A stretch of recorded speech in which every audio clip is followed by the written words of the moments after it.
다시 할게요. 안녕하십니까, 복동입니다. 오늘은 라면 스프에 관련돼서 얘기를 하려고 하는데요. 제가 뭐 이래저래 찾아보고 했는데 일단 잘 정리된 데가 나무위키가 제일 잘 정리된 것 같아가지고 봤습니다. 나무위키가 뭐 이상한 정보도 많고 좀 쓸데없고 얄짤구리한 거 그런 것도 많지만 그래도 집단지성이 모여 있는 곳이다 보니까 이 좀 잘 정리가 돼 있는 것 같다. 일단 제가 볼 때는. 그래서 나무위키에서 잘 정리를 해놓은 거를 좀 보면서 생각을 말씀드리도록 하겠습니다. 일단 라면에서는 육수를 그냥 스프라고 부르거든요. 그래서 그냥 스프로 통일을 하겠습니다. 제가 평소에 영상 찍고 이러면 육수라는 단어도 쓰고 뭐 스프라는 단어도 쓰고 뭐 다시라는 단어도 쓰고 하는데 사실 뭐 다 조금씩 다른 건 있지만 그냥 오늘은 그냥 똑같다라는 가정을 하고 말씀을 좀 드리려고 합니다.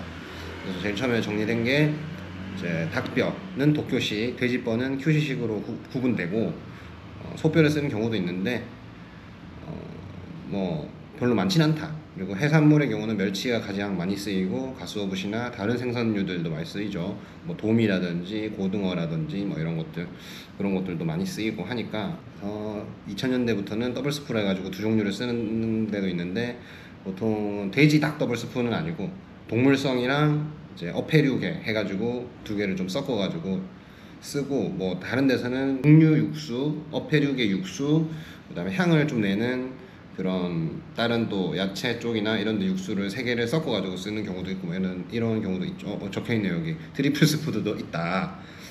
그래서 이게 조합을 이렇게 만들고 싶은 대로 조합을 이렇게 하는 거죠. 여러 가지 스프를 만들어 놓고.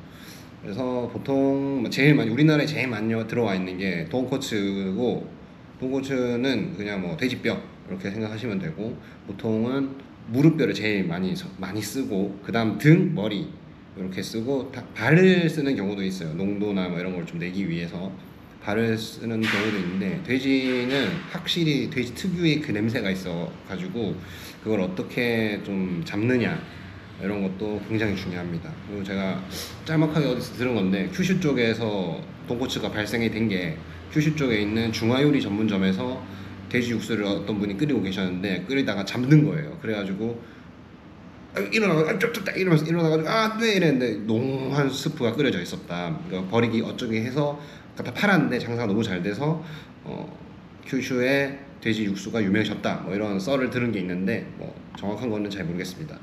그래서 8, 90년대부터 이제 쫙 올라왔다고 하네요, 여기서는. 그래서 보통 우리나라에도 돈코츠가 제일 많이 들어와 있고, 일본은 이제 큐슈 지방 쪽에서부터 유행이 돼가지고 그게 일본 전체로 퍼져 나갔다고는 알고 있습니다. 근데 이제 육수를 우릴 때 아무래도 시간이 조금 오래 걸려요. 제가 느낄 때 제가 뼈가 부서지는 시간을 보통 많이 맞추는 편인데, 그게 언제냐면 이제 콜라겐이나 뭐 젤라틴 막 이런 게좀 쫙 빠는 그 시간 정도. 그러니까 최소 이 정도까지는 해줘야 된다라는 시간을 측정을 해놨는데, 제가 그거는 이제 한 8시간 정도는 해야지 돼지뼈에서 가져올 수 있는 걸 좀 가져올 수 있는 것 같다. 그리고 동물이 크면 클수록 오래 걸리고요, 작으면 작을수록 조금 걸립니다.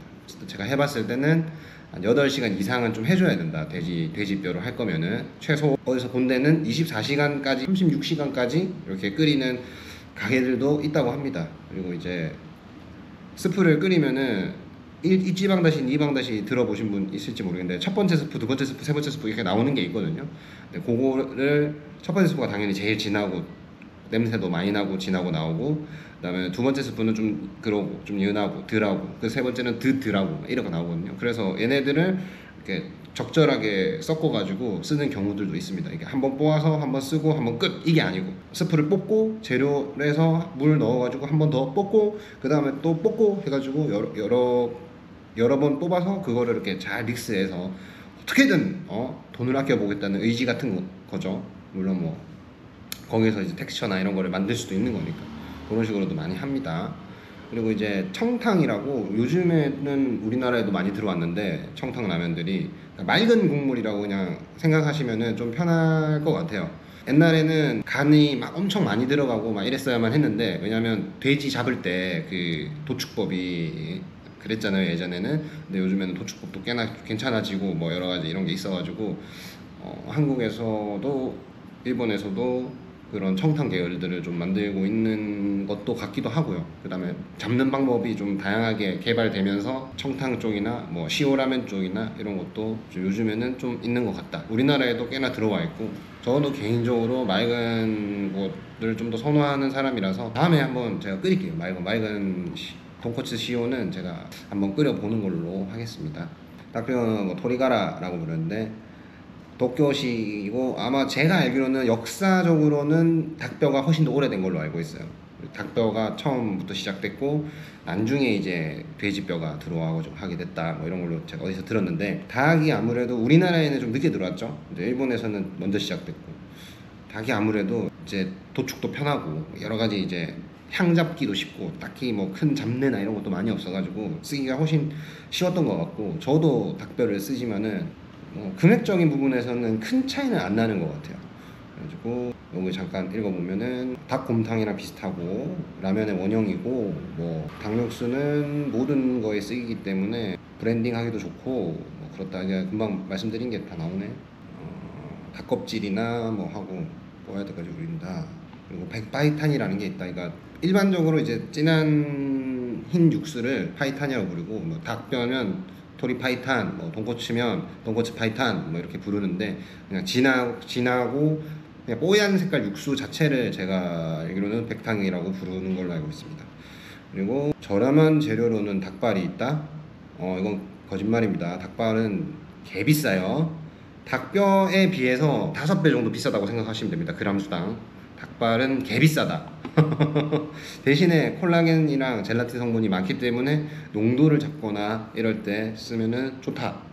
닭은 진짜 여러모로 너무 쓰기가 좋아요. 우리나라 삼계탕처럼 끓여서 라면 쪽으로 만들어도 되고, 삼계탕도 있고 닭곰탕도 있고, 그다음에 다른 요리할 때도 뭐 짬뽕집에서 닭국물 쓰는 데도 있고, 이러니까 닭이 진짜 어디든 편하게 쓸 수 있는 그런 것 같아요. 닭향이 있긴 한데 좀 강하지 않다 그래야 되나? 닭향이 없는 건 아니지만 닭이 그게 강하진 않기 때문에 그냥 소금 넣어도 되고 뭐 간장 넣어도 되고 뭐 넣어도 어떤 걸 넣어도 괜찮다.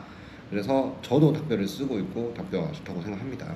그 다음에 이제 나온 게 이제 쿄카이라고 해서 어패류 계열, 그러니까 부시, 멸치, 뭐 조개, 다시마, 뭐 생선 뭐 이런 것도 다 포함되겠죠 여기. 여기다 여기 좋은 말이 적혀있네요. 이노신산 중심의 뼈 계열 육수, 모자라기 쉬운 글루탐산이 함유되어 있는 경우가 많아 뭐 다른 육수랑 브랜드에서 감칠맛을 증폭시키는 용도로 쓴다. 뭐 이런 게 있네요. 제가 알기로는 이노신산, 글루탐산, 호박산 이렇게가 있는데, 저도 만들 때 뭐 생각을 하지만은 이게 복잡한 느낌을 원하는 경우에는 이거를 다 섞으면은 그 좀 특유의 그 감칠맛이 나오는 것 같아요. 그래서 저도 좀 섞는 걸 좋아합니다. 그래서 많이 쓰이는 게, 저희 가게에는 멸치를 쓰지만은 뭐 다시마도 있고, 그다음에 표고버섯 같은 거, 건어물, 건조한 어떤 거에서 많이 나오거든요. 그래서 그런 거를 좀 쓰는 편인데 비싸죠. 돈이 너무 많이 들긴 한다. 그다음 뭐 야사이 계열도 있고 토마토 계열도 있고, 그런데 제가 또 저번에도 말씀을 드렸지만, 그러니까 스프라고 있고 육수라고도 쓰긴 하지만은 저는 좀 더 소스에 가까운 개념으로 좀 더 생각하는 게, 라면을 이렇게 미식하실 때 훨씬 더 좀 재밌게 느낄 수 있는 분야들이 많을 수 있다라고 제가 생각을 하거든요. 그러니까 뭐 타레라고 뭐 소스가 있긴 한데 라면에, 그거 말고 그냥 그 드시는 분 입장에서는 스프 자체를 그냥 소스라고 생각하시면서 드시는 거가 훨씬 더 다양하게 즐기기가 좋다라고 저는 생각을 합니다. 그래서 뭐 토마토 쓰는 것도 저는 그렇고, 예전에 저는 깻잎으로도 썼었고 하는 거 있으니까 그렇게 저는 생각을 하는 게 더 좋다고 생각을 합니다.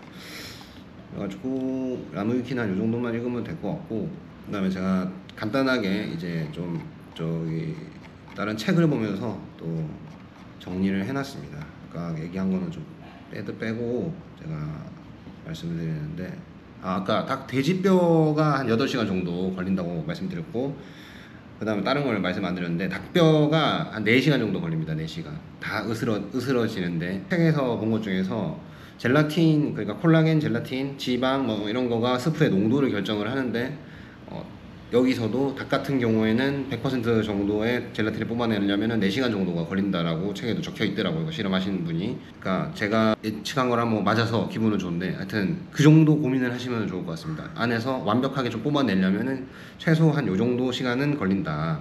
그리고 젤라틴 성분이 우리가 딱 먹으면은 끈적끈적하고 이런 느낌 있잖아요.